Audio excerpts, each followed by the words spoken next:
grateful rising. Let the dead bury the dead. Insure yourself and or your loved ones. You know, I see on YouTube and hear people talking sometimes in person about how a funeral home wouldn't bury their deceased relative. They wouldn't bury my mama. They told me I had to have a certain amount of money. God going to get them for that. I've heard so many cries of anguish about a funeral home not burying their family members, most of their mama, because they didn't have any money to pay for the funeral.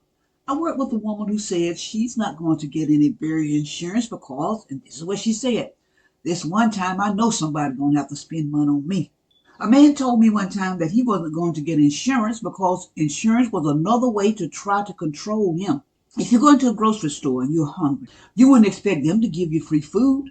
When you go into a clothing store, you don't expect them to give you free clothes. What about when you go take your car to a mechanic? You get a landscaper to come out and do your yard, or any other profession, you expect to pay. Nobody seems to have a problem with these professionals charging you for their service. Nobody seems to have a problem with the pay-for-service concept in any business. But the logic and reasoning of pay for your services you receive goes out the window for many of us when our loved ones dies. Death causes so many emotions to surface. Oftentimes we feel guilt, bewilderment, anger, and so many other emotions. They just tear at our very soul. Not being able to bury our mama or any other loved one. I'm sure it brings on waves and waves of guilt. I'm sure it does. So we lash out at anyone we can.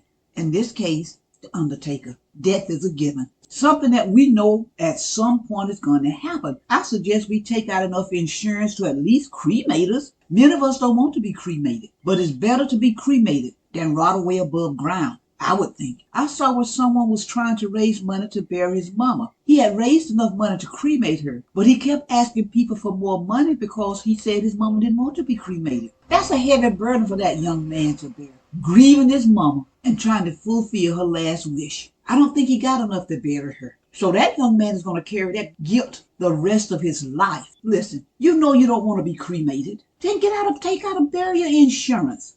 Just a bare minimum, just to put you in a box and put you in the ground if that's what you want. I talked to some young ladies about getting insurance. Now, I'm not a broker, but I talked to them about getting insurance, and one of them said, insure yourself, granny. Stop attacking the funeral home or people who won't give you money for a burial. Your dead mama is your live responsibility. Subscribe, comment, like, and share. Support our youth in any way you can. Keep on churning till the butter comes. Albert C. Richardson, a black man, patent the butter churn U.S. patent number 446470, February 17th, 1891. I'm LilyBell. I'm just trying to create a dialogue. I leave you with this. If they close my book, you remember my story. Loud person, you refused to insure yourself. Why did you do it?